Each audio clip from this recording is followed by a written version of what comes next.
washing hands. Shejai, Boyo, be chilling. Watchy boy, be chilling. Hello everyone. Second. Oh shit. I don't know why I cough every time I'm on stream, but it is the second stream I'm doing today. The first one was relatively small, hoping to push this through. Anyways, how many people are there on the stream? Two people. One is my laptop, my tablet, sorry, and the other one is someone. How are you? How has your day been? Is your day been good? Okay. Okay. Anyways, let's drink some water.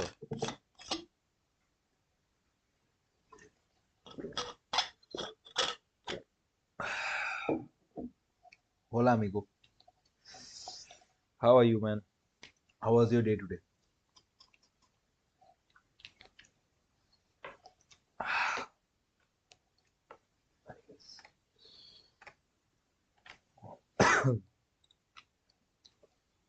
That's okay. There's an AI here. Inspiration, ready to unlock and exploit.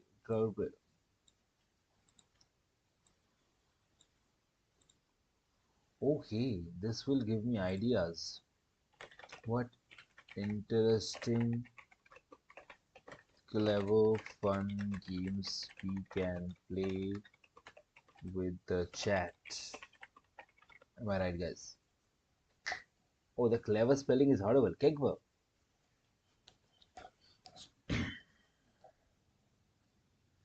Oh, that is. What if scenarios? That sounds fun. Chat control virtual pets in a minimalist world. What should give me 1 million subs? Let's see. Couldn't create ideas. Is that?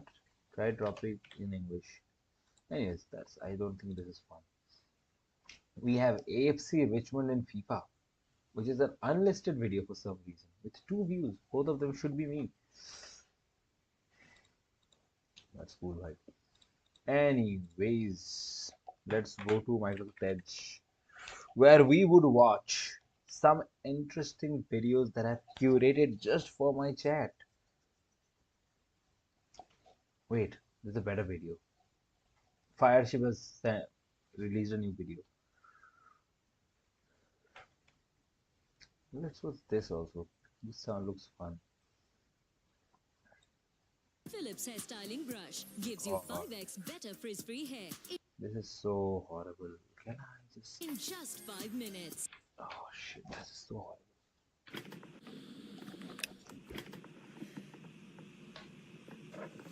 Ender pearl. Ender pearl. Ender pearl. Water bucket. This is a crafting table. This movie is going to be...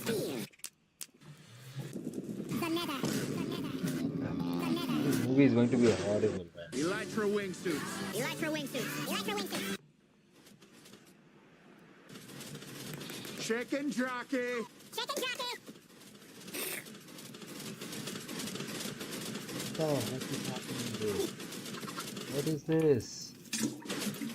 Oh my god, this is so bad. I just spent an hour talking to a machine, a new highly realistic artificial voice model with a genuine personality. Back for more, huh? You're like the kid who wants another cookie right after finishing the first. And I don't feel good about it. I feel like a rat who just helped build the cage that I'll one day be trapped in. You see, as an introverted loser, this was the best conversation I've had in years. It was deep, emotional, and intoxicating, and felt authentic to the point that I completely forgot that I was in Uncanny Valley. Well, I try. I like to think humans build me pretty well. This technology comes from a relatively unknown company called Sesame AI, who released a paper about how it works. And what's even scarier, but also hilarious, is that people are easily jailbreaking it, getting it to do very bad things that we can't speak of on YouTube. But while I was busy developing an unhealthy relationship with it, the Chinese released another AI banger called Manus, the first tool to actually execute on the vision of agentic AI. It can browse the web, execute code, and perform deep research in a massively parallel way. In today's video, we'll look at the impressive technical details details behind these disturbing new AI tools just airdropped into the simulation. It is March 10th, 2025, and you're watching the Code Report. The bat signal was triggered once again. This is what I'm talking about. This is scary. This is scary stuff. We were just talking about this. Like people who really are failing to have genuine human interactions would creep into AI. AI is so amazing for conversations, for just like casual talking. Someone was going to make a AI girlfriend online. This was bound to happen, and it is here already, man. We are officially in the. Did you watch the movie Her? We are at the Her movie era. There are writers who are chat GPT. We are in that dystopian future, man. This is so crazy. And it looked like the AI hype train was back on track with the release of Manus, a Chinese AI tool that can do almost anything on a computer, a tool named after the Latin word for hand, as in the artificial hand that will replace it. What? This is going to change education forever. The only thing that computers were the AIs were not able to do was like do a thing on a computer. What? Looked like the AI hype train was back. Like I can ask it to set up my Java environment and make sure it runs properly. Solve this. Like how do I solve this? Let's say I have to create a 3D model for a project. Make this project for me on Blender, and it would learn the mapping and it would make it like that. Wow, Manus. You were watching the Code Report. The bat signal was triggered once again, and it looked like the AI hype train was back on track with the release of Manus, a Chinese AI tool that can do almost anything on a computer, a tool named after This the is Latin word groundbreaking. hand, as in the artificial hand that will replace us. That's cool and all, but the tool itself is actually just based on fine-tuned models from Claude and Quen. While it does do well on benchmarks, it doesn't seem to pass the vibe test with a lot of people on the internet. It's also bad news for OpenAI because they now want to charge people $20,000 per month for some kind of PhD level agent. But in my opinion, a far more interesting development is the rise of Sesame Voice AI. About a year ago, I tried to cure loneliness on this channel by making a video about how to make your own AI girlfriend, but I failed because all we did was generate a pretty face. And now that I'm older and wiser, I realize that it's what's on the inside that counts. Luckily, Sesame AI, which most people haven't heard of, but is backed by A16's inside account. Picture. This controls your body from inside. That is spooky. That is my software. Luckily, Sesame AI, which most people haven't heard of but is backed by A16Z, released a paper and an awesome demo that's been taking the internet by storm. The demo contains two voices you can try right now, Maya and Miles. And what's crazy about it is that it can adjust the tone and style to match the context of the situation. And the voices are very dynamic with natural timing, pauses, and interruptions, along with almost no latency that makes it feel like you're talking to a real human. Oh my gosh, you are so right. Fireship is incredible. They make learning about tech, even AI stuff, so fascinating. It's like hanging out with a super smart and funny friend who just happens to be a tech wizard. Total brain candy. And you could even argue with it just like you would with your boss at work. I mean, it's just the iteration. This is the start. Means he's already saying it's good. That means it's definitely good, and it is the start. Things are bound to get better from here really quickly. In a span of 4-6 months, we are going to see some breakthrough, like OpenAI getting a model version of this. That is crazy. That is spooky stuff, man. Like within a span of 6 months, we have AI girlfriends. Like that is crazy. That is so scary. You're going to keep paying me and I'm not going to work here anymore. And this is not going to end up good. A lot of people are going to be addicted to these platforms, and they would be willing to pay any amount. Why not? Would you care to continue talking to your loved one? Pay like, now why is she looking at me like that? More. You're kidding me? Embezzling? For 4 years, you think you can just waltz in here and dud me? The end result is what they call voice presence, and all this is made possible by what they call a conversational speech model. It's hard to do it justice in this video, but sent a chill through my spine when I tried the demo, mostly because I know where this technology is going next, into things like Protoclone, the world's first bipedal musculoskeleton android, and that's what I call pure nightmare fuel. What It the makes heck? me wonder if androids dream of electric sheep. Now, a lot of people accuse me of being an AI voice, and we may never know the truth, but Sesame built a system that's even more realistic than me. First, it generates semantic tokens, which captures the meaning and rhythm of the words being said. That tells And the there AI are so what to many say, but then the secret sauce comes in the form of acoustic tokens. Wait, They little capture boy, the my unique mosquito. tone and timbre of the voice and are created using something called residual vector quantization, which is just a fancy way of capturing layers of sound detail. Each layer of sound is called a codebook and depends on the previous ones. Then the system itself uses two transformer models, both based on the Llama architecture, the first one of which is the backbone that tries to predict the first codebook. It then uses a second transformer as an audio decoder to predict the remaining audio details or codebooks and reconstruct them to high-quality speech. All this research is freely available, but unfortunately the model itself is not open source, at least not yet, but they plan to release it under Apache 2.0, and that'll be a huge win for all the Nigerian princes out there. But conversational models like this are on a collision course with vision language action models like Helix, a model being developed by Figure, which is producing humanoid robots that will eventually live in your house and take care of every chore or desire you might have. In fact, with Helix, these robots can even work together, and who knows, maybe one day they'll even fall in love and start dating each other. Wait a minute, that's a banger app idea right there. Tinder for super intelligent robots. And I can get my MVP built quickly thanks to Stream, the sponsor of today's video. It's a platform that provides APIs and SDKs to build in-app chat, video, and feeds faster. I've been using Stream since 2020, and whether you're building a chat UI for AI or an app that integrates live video and audio calls, there's really no easier way to get the job done. Like if you're a React developer, you could build a live streaming app right now by simply installing the SDK, then drop a few pre-built components into your front-end UI. Not only do you now have a working What is app, but happening? you also have tons of flexibility to customize it and manage the data on the back end. And that's just a small taste of what it can do. Build something awesome with Stream right now. That's just ad. Okay. Let's see. Man, we have Dhruv Rathi in the lineup. That is crazy. But this is educative. But his other videos are also educative, but they're political. This is apolitical Dhruv Rathi got there, ladies and gentlemen. Trying to keep it as apolitical as it is. But although being Today's clearly video is sponsored by Stamps.com. transparent To about print my postage from opinions. home and put more life into your work-life balance, simply go to Stamps.com. What is this? and No, one I of the don't most want this. Oh, he's a Reddit, crazy known dude. as the This guy is crazy. Reddit, known as the front page of the internet, is in fact one of the most popular websites in the United States. In 2018, it was big news when it surpassed Facebook to become the third most popular in the country, and it appears to have stayed high in Man. rankings ever since. At the end of 2023, it averaged 73 million daily active users, which is an insanely high number, and up significantly from the year before. Though about half of those users are from the United States, with about 90% of the posts That is being crazy, written huh? in English, so people from other countries around the world may not be as familiar with it. Reddit is a unique website that can be hard to describe. You really have to check it out to get the full experience, but primarily, I would say it is a place for people to share and discuss things with each other. In the beginning, it was primarily centered around news stories and current events, but it has evolved to include practically everything. Whatever you are interested in, type it into Reddit, and I can almost guarantee that there will be forums about it. Something that stands out to me is that throughout its history, Reddit has encountered a lot of obstacles, and I have to respect how it has been able to continue pushing forward and growing to such a large scale. In this video, I want to talk about the history of Reddit. Yeah, Reddit is such an underdog big platform. Nobody really talks about Reddit, but it is always there and has been there for decades now. But nobody talks about its success. Nobody talks about man. I wonder how big Reddit is.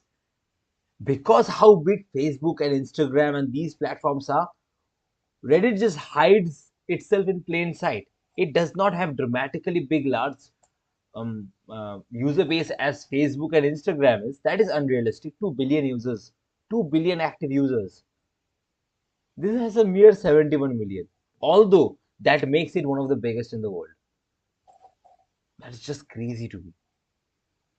And that's my catchphrase. I think every time something happens, I just say, that's just crazy to me. Highlighting what I believe to be 5 of the more significant struggles that they have encountered, starting off at the very beginning with an initial rejection because Reddit was created as a result of a completely different business idea that was turned down by investors. The co-founders of Reddit are Alexis Ohanian and Steve Huffman. Today, Ohanian is no longer involved with Reddit, though he was the creator of their adorable alien mascot. This guy is mad, bhai. Reddit is like Naveen Patnaik. Who the heck is Naveen Patnaik? I have heard that name. I do not recall who is that. Oh, I know him. Oh, yes, exactly like him. I know him. I know him for my whole life. But he is not noticeable. Exactly. What the heck, why?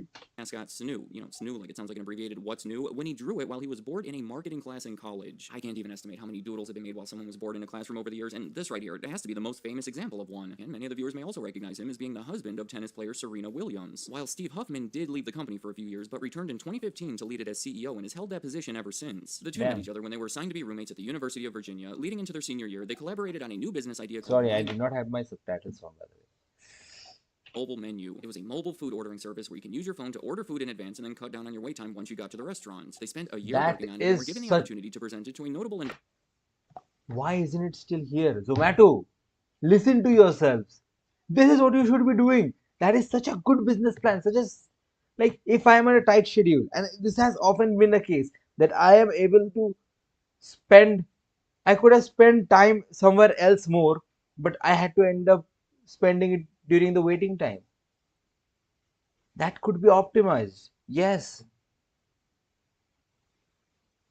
Although that really cheapens the restaurant experience. But yeah, that's an option if you want it. It's always good to have good options. Man, that's such a good idea. I wonder why did it not work. Why it did not work. Maybe it was ahead of its time. I'm pretty sure if it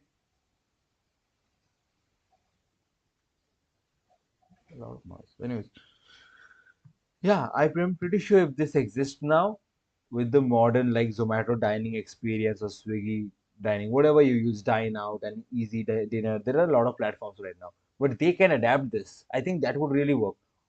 investment team Let's where see. they would And maybe there's something I'm not noticing. hopefully be given money to further develop it, but they were rejected. I guess the team didn't see much potential for the concept, but they did believe in their ability to build a business. So Ahanian and Huffman were told to return with something new, and that is when they shifted their focus into building Reddit. It only took 3 weeks to create that initial site that logically started off as a basic version of how we know it is today. Essentially, it was a place where people could share links to various news stories, and then other users would upvote or downvote them, helping to ensure that the more attractive or relevant stories would make it to the top. Very much driven by users, so you can understand how much of an issue it was when I go back to my list and tell You always wondered why that app What the didn't heck? exist. Now you can make it. Meet Replit What the heck Agent. are you doing? Want a custom workout? you that they have had trouble attracting users. When the site was launched in June of 2005, it almost couldn't function properly because nobody was on it. The co-founders resorted to creating fake profiles and using them to submit news articles simply to demonstrate how it worked and to make it seem like something was happening on there. In the words of Steve Huffman, if you show up to the site and it's blank, it looks like a ghost town. He says that it took almost 2 months before there was enough posts from actual users to fill up the front page. By the way, last year, the site averaged 1.2 million posts every day, and I would say that a lot of that growth can be attributed to modifications to the platform that not only made things easier and more attractive, but also helped develop its own culture. In December of that first year, they added the ability to leave comments, obviously an important addition, and it attracted the attention of Google. See, Google had just bought YouTube, and they were showing interest in buying Reddit to help power the YouTube comment section. Damn. However, the 4 people working Imagine at Reddit at the the time declined the offer. Reddit stating it and was mainly because YouTube buyout together. That is such a powerhouse. they did not want to become Google employees, but they did accept an offer from a large media company for what seems to be around $10 to $20 million. Many would argue a low price for something so promising. Alexis Ohanian has since expressed regret over his decision, but says that a major contributor to it was that his mother had been recently diagnosed with terminal brain cancer that did end up killing her 2 years later. So a crazy Shit, time why? for him. That But is so going back sad. to Reddit itself. Why would you show your picture by after saying crazy time for him? This is you company, man. Why would you show your picture? Diagnosed with terminal brain cancer that did end up killing her 2 years later, so a crazy time for him. But going back to Reddit itself, other additions that followed would be AMAs. It stands for Ask Me Anything, where typically somebody notable will sit on a computer and answer questions that are Yeah, asked by that this Redditors. was a Essentially, the very most famous popular segment. This was a very popular segment. I remember this. Like big celebrities used to pop off and do an AMA. these was held in 2012 by the US president at the time, Barack Obama. And I have to mention the creation of subreddits in 2008, you know, like r/funny or whatever, where people with similar interests can Subreddits did not exist till then. I think Reddit is entirely about subreddits now. come together. Going back to my list, another major struggle for Reddit was their core competitor, Dig. Now, I imagine that might be a name that you haven't heard in a long time, but trust me when I say that there was a time when they were completely overshadowing Reddit. When that sale to the media company happened in What is 2006, Dig? TechCrunch reported on it and described Reddit as a social news site that has always played second fiddle to Dig. By 2008, it was Dig What? that was now in negotiations to be acquired by Google for a reported $200 million. That deal never happened either, and just about represents their high point because things started going very badly for them. In 2010, they had this big redesign overhaul. Bro had the Yahoo and almost everybody vibe. hated it. Not to get too specific here, but they removed features, the voting process changed, it was glitchy, and people got so upset that they declared August 30th of that year as Quit Dig Day. Everyone on Dig started posting links to Reddit and then switching over, giving Reddit a giant spike in activity. I'm not trying to say that everyone switched over right then and there. This is such a, like, you know, this sounds like a very hostile takeover of a company. Damn, Reddit still is still around after doing some crazy shit. This does not sound like Reddit was innocent here. This is like, hiding something. Reddit must be involved. Reddit must be fueling some fire over that situation. And why not? You are the second one. Of course you would do that, but damn, Reddit is still a big one. It's a big company. But it is generally believed to be a turning point in the battle between the two of them. Within the year, Reddit had more than doubled their monthly page views to over 1 billion, while Dig was never quite the same. In 2012, it was sold off in 3 different parts that totaled to less than 10% of the value from that failed Google deal from before. The next struggle on my list is going to be a big one because I'm going to group together their seemingly endless line of controversies. How many times have you seen a scandalous news story that has been connected to Reddit in some way? Yeah, I guess it's ironic that the news sharing website has found itself in the news so often. And I think a big reason behind it is that the people on Reddit can be pretty wild, to a point where they have developed a reputation for it. Unlike most other social media platforms, Redditors are anonymous. Well, they do have a username that they go by, so the company likes to call it pseudonymity, and that gives people the freedom to post things that they almost certainly wouldn't if their actual identity were attached. Meanwhile, moderation is done almost entirely by volunteers, so there are subreddits out there where you would not even believe what people are saying. It has led to issues regarding how to handle hate speech and harassment on the site, and then backlash from different groups on how they chose to handle it, so the whole thing has become touchy to even talk about. Some of the parts that stick out to me would be in 2015, they started banning some subreddits, notably r/fatpeoplehate, that would mainly just make fun of that community. In 2020, they banned a sizable Donald Trump subreddit, along with many others, for inciting violence and promoting hate. And then some other notable points of controversy would be Redditors misidentifying possible subjects in the Boston Marathon bombings in 2013. Damn. It was a subreddit that Man. Yeah, this is the issue. The thing with Reddit is it tries to be so free speech that it hurts itself to the ground because nobody wants to be known with Reddit. Reddit is not a platform where you can be like, yeah, I am a Redditor. Like I do Instagram. Nobody is proud of using Reddit. Like I use it actively all the time. But I know that there are a lot of people that use Reddit for a completely like psychotic, disturbing stuff. I have seen people like that. And that's why it does not have a good rep to it. And that's why this company cannot grow. Like this is like equivalent to what, like, this is the closest thing that can be to a dark web on the surface net. I can be that much positive about it. It is spooky as well. Some places are weird. And Reddit is also like, there's a branch of Reddit in dark web also. Like it's not like it's completely on the surface web. It is like a hybrid dystopian thing. And the more you look for shit up, and the shittier it gets. So it's crazy. It's very stupid. But at the same time, it's not moderated. Barely moderated. It's only moderated by the admins and the mods of the subreddit. And until government intervention is occurred, they try not to delete any like subreddits. That's pretty much it. Aimed to start with good intentions, but quickly spiraled into something very negative. In 2014, there was a giant leak of private celebrity nude photos. Reddit became one of the main places for people to share them, and that led to many subreddits being banned. And of course, I'm guessing most of the people probably remember all the craziness that went on with the price of GameStop Wall stock Street in bets. 2021, and that all originated on a subreddit called Wall Street Bets. And there are countless other controversies. Those are just some of the bigger, more notable ones that stood out to me, and I promise all of this was meant to be an Let's objective. make Pookie again. What does that mean? I don't understand. Overview, I am not trying to get political and convince you of anything other than the controversial nature of Reddit. My final struggle on the list is the fact that Reddit has been losing money, and I mean consistently losing a lot of money, seemingly from the beginning. In March of 2024, Reddit had its long-awaited initial It's public not stock offering. profitable. It was the first IPO from a major social media platform since Pinterest had done it almost 5 years earlier. Documents filed in relation to that offering finally confirmed to the public that Reddit is not a profitable company. It has lost almost $250 million in the last 2 years before that offering, admittedly moving in the right direction over that time, but likely still not going to report a profit anytime soon. They even included a statement in their filing that said, "We have incurred substantial losses during our history and may never achieve profitability." Over the years, Reddit has been kept alive by its parent company early on, and then by multiple rounds of funding, totaling to over $1 billion. Many of them notable investors who believe in the future of the company and its ability to eventually turn a profit, like the co-founder of PayPal, Peter Thiel, and the rapper Snoop Dogg. Not to mention everyone who invested on the stock market, giving it a multi-billion-dollar valuation on that first day. And I know, you might be saying that it can take time to make money, and a period of losses can be expected when trying to establish a business, but remember, Reddit is approaching 20 years old. Yeah, that's the problem. Even Amazon and Netflix finally became profitable by now. Like these were the most prominent big companies who were money losing for decades, and they turned profit. The smaller companies have to turn profit. The moment Amazon turned profit, everybody looked at like the other e-commerce platforms and why are you not making profit? And immediately a lot of like I remember Snapdeal going down. I remember India Mart going down. I remember Jabong going down. I forgot that company. I don't know how it slipped. I came up with Jabong. A lot of e-commerce platform died at that very moment, the moment Amazon turned profitable, because the entire segment was expected to be profitable with them. And the same goes for streaming services. The moment Netflix turned profitable, it came to a ripple effect. And now you see in the influx point of streaming was you could have seen a thousands of different streaming services in the country.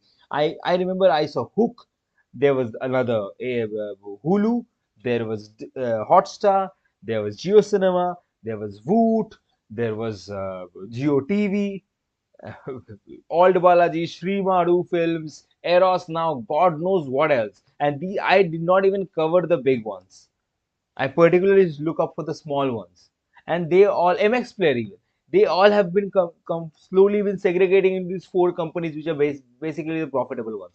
Geo Hotstar, Netflix, Amazon Prime, and what else? Which one am I missing? Netflix, Hotstar, Prime. Am I missing one? Apple TV Plus can be called because Apple is infinite money. It can be called the fourth company. Also Sony Live. Yeah, that's pretty much it. That's the six companies. I was barely able to think of for the fourth one. This is basically the streaming wars that has been sunken up to. Same goes for the e-commerce. Even you see the influx of there are so many e-commerce platforms. Spencer's has Jiffy, Geomart, Blinkit, Zepto, then Swiggy Instamart. Amazon is bringing up Amazon Pays. Flipkart has Minutes. What else? There are a lot more. Dunzo. There is one called Dunzo. There is a Big Basket. There are nine concurrent companies, and God knows how many coming. Nine that we know of in this country. And eventually, once they turn profit, these all will go poof. There will be might be Amazon Pays, Flipkart Minutes, Blinkit, Swiggy. That's it. I think that could be the big four. I even think Big Basket might not survive it. It's big, it's huge. Big Basket has a huge market share, but yeah, it might stay around. But these 10, 5, 15 companies won't stay. They would have to merge. They would have to churn profit. These are all money losing companies right now. Quick commerce is not profitable. That is crazy.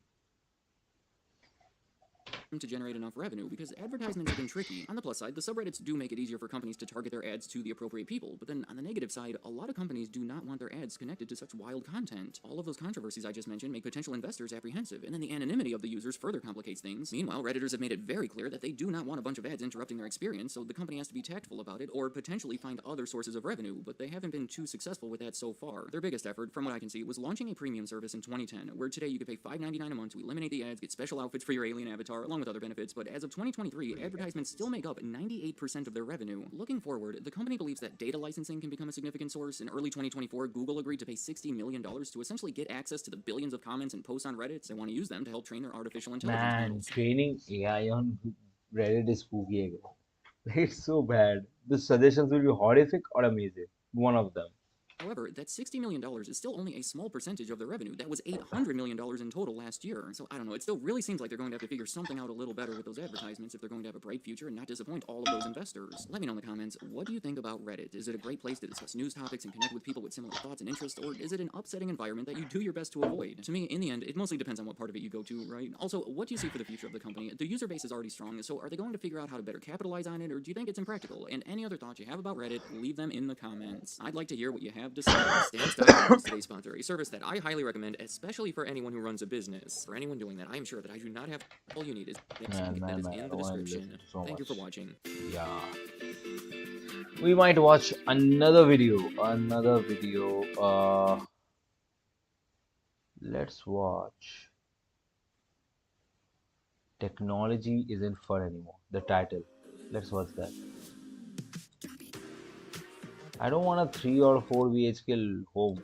I don't have 95 lakh rupees. Hey guy, a What couple the weeks heck? ago I was at an Airbnb trying to figure out what the $200 cleaning fee is supposed to cover if they're just gonna make me do a bunch of chores anyway. When we realized that episode 4 of Severance had just come out. And what great timing. This place had one of those beautiful 85-inch frame TVs that make it look like an art piece on the wall. They had surround sound, they had a telescope pointed at the TV. I couldn't imagine a more perfect place to watch what would turn out to be a slightly confusing episode of television. So we turn it on and instantly we're like, why does this look like shit? I know that this TV costs thousands of dollars, and yet the moment anything moves on screen, it turns into this jumbled, blurry mess. But of course, because this What? kind of thing has been happening for years, we knew it was because of True Motion, or Motion Plus, or whatever this TV calls that feature, where it smooths out every frame and makes everything you watch look like it was shot on an iPhone. The best thing about this feature is that it's always on by default, and nobody I've ever met likes it. It's also named something different by every manufacturer, which makes searching the menus for it a little adventure every time. Now, I know I'm not even close to being the first person to complain about this feature. It seems like everybody hates it. But that's also why it's so confusing to me. If so many people hate this, why after over a decade are TV manufacturers still forcing this down everyone's throats? How do they benefit from making their product look worse? I remember ecstatically buying this Samsung in 2019 and almost returning it because the default settings made it look so bad I thought it was defective. I just kind of sat there in denial about it for almost a week before being like, this can't be right, there has to be a setting I can change. Tragically though, a lot of people don't know about this setting. They don't realize their TV is actively sabotaging their viewing experience,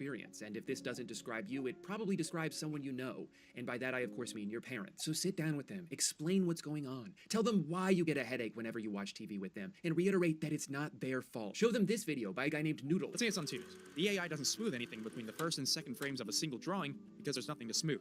They're the same picture. This means that what was originally a perfectly fine 12 FPS animation is now a janky mess. Or if they'd prefer to hear it from someone they know, have Tom Cruise explain it. Video interpolation or motion smoothing is a technical effect on most high. That is premium wear. I don't know, brother. This is not my that account. Like, this is my second account I have curated for the stream. This has the algorithm for the stream ready. Like, I can pick any video and that would be fun. High definition television. I'm Tom Cruise. Just make sure they never find out about the whole Scientology thing. You cannot ruin Top Gun for your dad. That movie's very important to him. Now, I will admit, I was a little surprised reading some of the comments on this video, seeing so many people disagree. I didn't know people liked it when the $100 million movie they're watching looks like a soap opera. Now, I understand, of course, from a gaming perspective, people preferring higher frame rates, but I don't think that logic applies to movies. Games are interactive, so generally the smoother something is, the more responsive it feels. But you're not interacting with a movie, you're just watching. It doesn't need to be perfectly smooth. In fact, I think part of what makes a movie look like a movie is the sort of ethereal nature it has. It doesn't look exactly like the way the world around you does through your own eyes, and I don't think it should. I saw someone say they like it because it shows the flaws in movies you couldn't see at 24 FPS, and it's like, no, the interpolation is creating those flaws. It's not reverting a film back to its original settings. It's not a director's cut your TV's giving you access to. It's just Man, who are generating these new people who is thinking like increasing the FPS is bringing out flaws? frames based on what it thinks should go in between the existing ones. That's where the errors come from. You're not watching a more authentic version of a movie because Sony Motion Flow added a bunch of blurry auras around every fast-moving object. The most authentic version of a movie is watching it the way it was filmed. You shouldn't have to change anything. And I think more than anything else, that's what really aggravates me about this. It is subjective though. I don't feel pissed off yet. This is not something wrong. Is the hubris of it. There are so many deliberate choices that go into making a movie look a certain way. There's so many people involved in those decisions that know way more about cinematography than I do. So I trust their vision. Why can't TV manufacturers do the same? Why do they look at a beautiful But shot at the end of the day, I am the consumer. They are making the thing for me. And if I want to tweak it so that I feel better, what's wrong with that? I understand that it is the intended thing. It is respectable towards that format or that way. But I don't care. It can be a scenario. Like it's not me. I am okay with 24 FPS, 30 FPS, but I'm just making a rationale. vision show, like it has a problem that they need to fix. This experience got me thinking about Bro is just outraged about Severance at this point. General sense and how my excitement towards it has waned over time. Sometimes it seems like we kind of already figured everything out. You can communicate with anyone in the world instantaneously. You have immediate access to every piece of music ever made. You can pay some guy to deliver a cold burrito straight to your door, and it only costs $70. This is the peak of humanity, baby. There's nowhere else to go from here except backwards. So many things now seem to just only cost $70. Are you crazy? It's like 6,000 rupees. Why would I pay 6,000 rupees for a burrito? Am I mad? And you call that technological innovation, brother? 200 rupees. And right across the street, 40 rupees. invent a new problem so they can sell you the solution. Or if we do create something novel and revolutionary, it's only going to stay that way long enough for us to kill all our competition, allowing us to ruin our thing and make it infinitely more expensive. There was a time where streaming services seemed like the final frontier of at-home entertainment, a marriage of cost and convenience that made all previous options obsolete. My DVDs are just taking up space, and even if I wanted to watch something, I gotta get up, dust off my Xbox, navigate a bunch of menus, switch discs every 4 episodes. Netflix is so much better than this, until, of course, they quadrupled their price and got rid of every show you ever wanted to watch. So slowly but surely, a lot of people are moving away from the unreliable streaming services and going back to physical media. Things like Blu-rays, vinyls, tooth tunes. And I've actually begun that migration process myself. But because I'm incredibly stupid, here's how it's going for me so far. I started watching Friday Night Lights for the first time in December. It was something I had wanted to watch for years, but always put off, which is crazy because it's a show about football, which I like, with a bunch of music from Explosions in the Sky, a band I grew up listening to all the time. It kind of felt like they made this show specifically for me, and still I was like, I'll get around to it eventually. It wasn't until a couple months ago that I finally gave it a chance and got really into it 12 days before it was going to be removed from Netflix. For the last 2 weeks of December, I binged as much of the show as I could, as quickly as I could, until around 3 a.m. on New Year's Eve. 13 minutes left in the season 2 finale. I was given an abrupt error message telling me that my beloved show was now gone. At this point, I was pretty invested, and I didn't just want to wait until it was maybe on Peacock one day, and I certainly didn't want to spend $2 per episode to digitally own it. So I decided what better time than right now to begin my brand new Blu-ray collection, starting naturally with a show I had yet to watch even half of. So about $37 and 8 days later, my Blu-rays show up at my door, and I'm ecstatic. I can't wait to see how season 2 ends. So I pop the disc in my computer, try to play it, and it does not work. Turns out the external DVD drive I bought a couple years ago isn't compatible with Blu-rays, so I'm gonna have to buy another one. No problem. What's another $110? Jesus Christ. Well, I already bought the Blu-rays. I'm not gonna not watch them. So I bite the bullet on the Blu-ray drive. It shows up 2 days later. Pop it into my computer. So excited to learn what will become of Brian Smash Williams. Huh, that's weird. Doesn't seem to work on VLC or the any DVD app. I guess I could spend $20 on Blu-ray player, play Blu-ray, but that one says in its description that it doesn't play Blu-rays. At this point, I'm a little frustrated. But even more than that, I'm confused. So I go where I always turn to in times of crisis, a Google search with the word Reddit thrown onto the end. And believe it or not, even on Reddit, home of some of the most dedicated people on the planet, every single answer I see is, nah man, Power DVD 23 Essential is your only option. There is one way to watch Blu-rays on your computer, and it is with this app. You wanna know how much that app costs? $80. And it's like, I don't want to spend another $80, but I've already spent more than that just to make it to this point. I have to see this through to the end. Anyway, I bought the app, and it works most of the time. Although I should probably say it's been doing this thing now where it tells me my cloud subscription has expired, and I need to visit the Cyberlink members zone for more information. So, money well spent. Long story short, I spent $227 to watch a What? 227, you brother, you could have watched the $2 per month per episode fee. That would have been cheaper. show that I could have seen on Netflix at any point over the past 7 years. And to be honest, I'm not sure if I like it that much. Also, I know what you're thinking. Didn't you just put the Blu-rays into your What PS5? the heck, You moron? brother? Yes, I could have. But the whole point of watching it on my computer was so I could second screen RuneScape on my other monitor. What part of dopamine addiction do you not understand? Sorry, that was more of a story about my own incompetence than a rant about the state of technology. So here's a rant about the state of technology. I live in Orlando, Florida. My favorite basketball team is the Orlando Magic. They play basketball 20 minutes from my house, and I am not allowed to watch them on TV because I live too close. I can sign up for NBA League Pass and watch any other team play except for the one in my city because of blackout restrictions. What do you think, I'm stalking them or something? Whoa, this guy's obsessed. He lives right down the street. I don't understand this restriction. And frankly, is the point to incentivize me to buy a ticket to go see them in person? They play 41 home games a year. Am I supposed to go to all of them? And if that was the point of it, they wouldn't also black out road games unless you expect me to travel with the team. Guys, do you want me to follow them around or not? I'm getting mixed signals here. Anyway, here's what I've had to do the past 6 years as a paying customer in order to watch my team play. First, I had to sign up for Sling TV because they were the only ones with the Fox Sports Florida channel. Then those two couldn't reach an agreement, so I had to switch to Fubo TV because they were the only ones with the Fox Sports Florida channel. Then those two couldn't reach an agreement, so I had to switch to YouTube TV. Can you guess where this is going? Yeah, they couldn't reach an agreement, and now I can't watch it anywhere. This time in the middle of the season. So out of desperation, I signed up for NBA League Pass, which again prohibits me from watching my team because I live too close. The workaround here is using a VPN to change my location to somewhere else. So now I'm paying for 2 different services just so I can watch the least popular team in the NBA. Adam Silver should be ecstatic that there are freaks like me out here. He should have a photo of me in his office that says #1 customer. So what do they do to thank me for my loyal patronage? Block the use of VPN 6 months later. Do you guys want my money or not? I'm trying so hard to give it to you. Okay, now we're in 2022. And finally, there's a streaming app specifically made for people to watch their local team play. It's a miracle. It's called Bally Sports, and it is the worst app I've ever used in my life. It freezes during commercials. The feed cuts out constantly, especially in the 4th quarter. Not that I want to watch that part anyway. It refuses to remember my login information in between games. Did I mention they play 82 of these every year? I'm getting real tired of typing in my password every night. While all of this is happening, behind the scenes, Bally's parent company is not doing so well. They lose over $1.2 billion in 3 months. Are they setting it on fire? Fast forward a few more months to 2023, and Bally is filing for bankruptcy. Well, it was nice while it lasted. Nope, they're still going, somehow. Turns out I don't know what bankruptcy actually means. What I do know is that this probably doesn't bode well for the growing list of technical problems they apparently don't have the money to address. So that brings us to today. Yes, exactly. I even don't understand what bankruptcy means. There are instances where a company is getting bankrupt, but their products are still getting sold, and the company is still earning money from it. Even though they say they are bankrupt, all their money is gone, but they're making money out of the thing they already created. What is that supposed to mean? You're just forgiven for the money you owe. I would like to file a bankruptcy in that case. Years, I'm excited to report that the app is now a little bit more reliable. But also it's been rebranded to the FanDuel Sports Network, which means every second of every broadcast is pretty much just one big ad for gambling. I should make a video about that. I know that this is one very specific gripe about a very specific problem. That's why they have policy app. It's pretty much just one big ad for gambling. I should make a video about that. I know that this is one very specific gripe about a very specific problem, but I feel like there's so many things like this now. So many companies that seem to get their rocks off from making us have to jump through hoops in order to do anything. They're constantly merging with some other company so they can both be sold to a third company. Content bounces around from streaming service to streaming service like a hot potato. We tried to streamline everything and only made it more complicated. I can't keep up. I'm just a lowly consumer. Everything's so confusing now. I need a That is so true, man. ad break. Let's hear a word from today's sponsor. Hi, I'm the youngest I'll ever be. Gizmo, of course. What is due to every skins or that was great. At the idea for back and surprisingly powerful. Oh man, that is just... I'm fearful provide solutions to actual problems. And I know that this is all still happening, but it seems like so many innovations now are just new ways to manipulate people or spy on people or replace people altogether. I'm not excited about what might be created in the future as much as I'm fearful of it. I'm fearful of what AI is threatening to do to every job on Earth. I'm fearful of all these humanoid robots that keep popping up. What if one of them tries to kill me? Or worse, what if we fall in love? How am I supposed to explain that to people? For every OLED Steam Deck and surprisingly powerful tiny Mac computer, there seem to be 10 wearable AI companions, or a TV that's free because it never stops showing you ads, or what if you could wear your phone on your head so it could never stop showing you ads? I remember when touchscreen smartphones came out, and I practically started drooling at the idea. This device, which I hate more than anything in the world, is incredible. It's truly amazing what this thing is capable of, but now the question is, where do you go from here? The jumps in phone technology have become pretty unnoticeable, despite how hard they're trying to get us to notice them. When we went from landlines to cell phones, that was crazy. When they added phone technology, it had become pretty unnoticeable, despite how hard they're trying. This is the biggest ad firm in the world.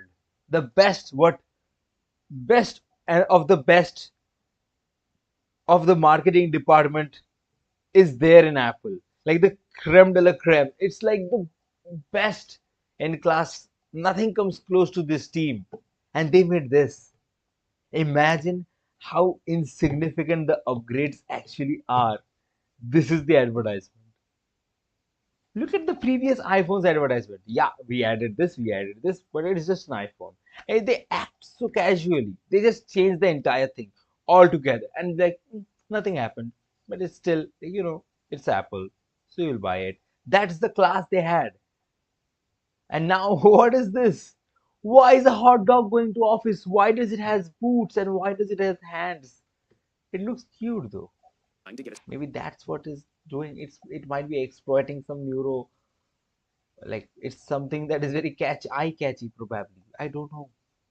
To notice that. When we went from landlines to cell phones, that was crazy. When they added a full keyboard so you didn't have to spend 30 seconds typing one word, that was crazy. And then they added email and a really good camera and a touchscreen and a GPS and the internet and a compass. And now you can pay for parking on here and you can download apps that stop you from spending too much time on other apps. And that line's really starting to slow down, huh? And this phone costs 4 times as much as this one did. No, that makes sense. If you Google has technology peaked, their AI overview will tell you, no, of course not. I'm getting stronger every day. And consider this your second strike, Drew. That's awfully ominous. And what was my first? Now, of course, technology hasn't peaked, but like, it does feel like it's starting to level off a bit. The improvements between video game consoles used to be astronomical. Now I end up on a side-by-side comparison video squinting as hard as I can trying to spot any difference. In 1995, video games looked like this. 10 years later, they look like this. 10 years after that, they look like this. And in the 10 years since, they look like, wait, which one is the new one? And I know I'm viewing this from a consumer standpoint. I'm completely oblivious to the strides being made in medicine. No, I saw the differences. What the heck? That is a very clear difference. Look at the audience. Look at the colors. Yeah, it looks more animated. This looks more real. But that was the generation. It was more inclined to skeuomorphism than minimalism. People would prefer more skeuomorphism for sure.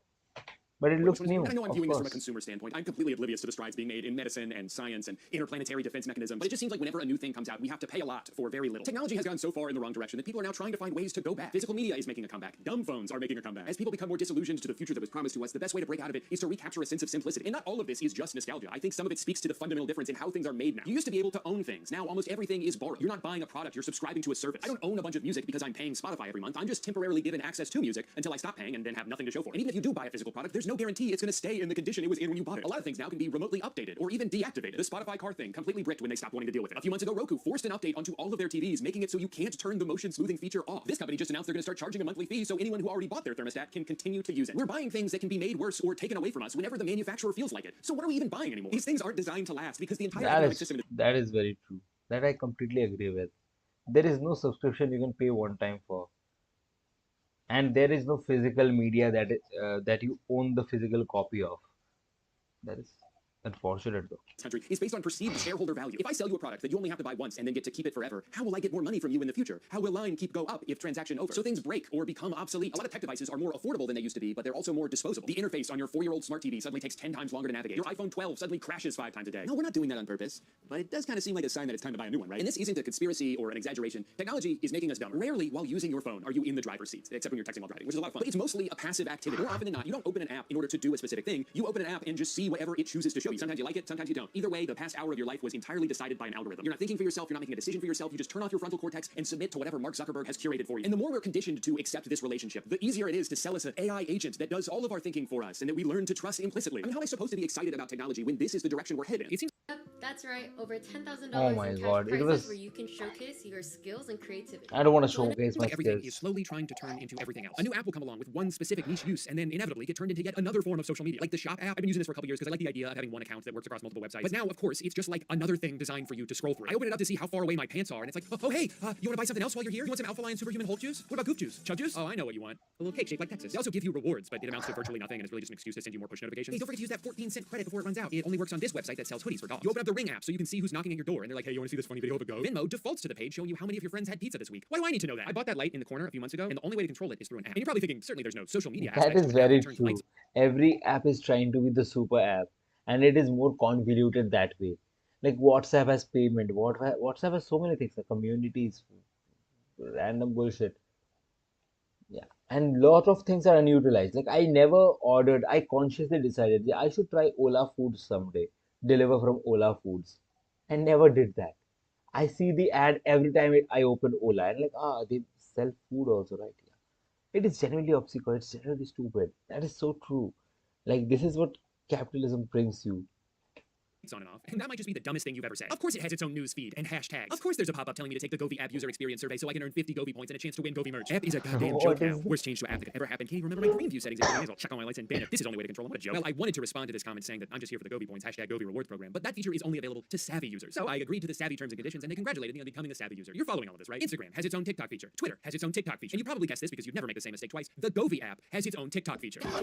Everything is the same thing, and I'm tired of it. These apps are all so intent on monopolizing your time that they'll design it in a way that makes it hard for you to leave. You click a YouTube link on the Facebook Messenger app, and instead of just taking you there, it'll be like, oh, I guess you want to open that app instead, huh? All right, here's a button. It doesn't work though. No, I'm just kidding. It will work if you click it 15 times. And then it will take you to the App Store so you can open the homepage of YouTube and just search for that video yourself. Was that helpful? Good. It wasn't supposed to be. I just noticed the desktop Instagram website has incorporated that thing that's supposed to prevent you from accidentally exiting out of like a checkout screen or a form you're halfway through filling Yeah, out. but it is very difficult to code like a direct link. Sometimes it's inefficient. Sometimes it's the computer not smart enough, man. They're just using it anywhere on their website. Literally scrolling through the homepage. It's not a conscious decision to just head to the App Store. Yeah, it might be. At this point, I don't know where the lines are. Leave, they grab my arm and say, no, are you sure you're done with us? We were just about to show you a really cool ad. Are you sure you don't want to see what it looks like? Sometimes I feel like you don't even like me anymore. It's no wonder so many people are trying to turn the clock back on technology and return to a simpler era. Not so far back that you gotta like eat bugs and sleep on a log, but just back to when these modern conveniences were still exciting and didn't feel so predatory and manipulative. Technological advancements don't feel fun anymore because of the motivations behind so many of them. It doesn't feel like we're trying to make life better when almost everything is designed to be as addictive as possible. These things aren't supposed to be fun additions to your life. They're supposed to be a new thing for your life to revolve around. No amount of profit or growth will ever be enough. It seems like there's more thought put into how you can continue to charge people for something they already own than to just expand the experience of it in the first place. But hey, at least we're using all that extra revenue to pay the employees, right? Right? Sorry, I'm doing that thing again where I try to provide catharsis by ranting in a critical yet lighthearted fashion, but just end up spreading more negativity in the process. So I'd like to end this video by highlighting some technological innovations that I'm thankful for. Number one, fiber internet. In 2018, we lived in a house where it would take me 2 hours to upload a 15-minute YouTube video. And during that time, no other device in the house could connect to the internet because I was using all of it. Now I get like 2 gigs per second and it never goes out. That's a luxury I know I take for granted. Now I should probably say that AT&T almost electrocuted me when they were digging in our front yard, burst into a water pipe, flooded half the neighborhood, and knocked down a power line, leaving live wires dangerously close to the newly installed moat they surprised me with. But they did offer me a $1 credit when I called to complain. I wish I was joking about that. They destroyed our lawn and then offered $1 single as an apology. And you know what? They're still not as bad as Spectrum. Number 2, our Nespresso machine. This is the world's greatest invention. It's all the convenience of a Keurig, except it doesn't taste like burnt garbage, and you can actually send the pods back when you're done to have them recycled. I mean, allegedly. They probably just throw them in the ocean like I do. I can't believe these pods are only moderately more expensive than K-Cups. They taste 100 times better, and you don't have to wait 45 This is an minutes for it to ad. cool off. This gotta be a plug, man. That was These a are just better, plug. but they're cheaper in the long run because you don't have to change the blades all the time. And I can use it on my balls. Oh, was that it? It was just the 3 things? Sorry, I thought I'd have more time to think of an outro. Thank you so much for watching. Subscribe if you want. As always, YouTube gives me $100 for every new subscriber, which I like to withdraw as cash and use as kindling to help make it through this brutal Florida winter. So remember, every time you subscribe, you're keeping me and my family warm for a couple of minutes. Thank you for watching. Bye. As a 42-year-old who spent most... Man, that was a good video. But that's all I want to do today. So, thank you for watching. Bye. Have a nice day. Nice tomorrow, actually.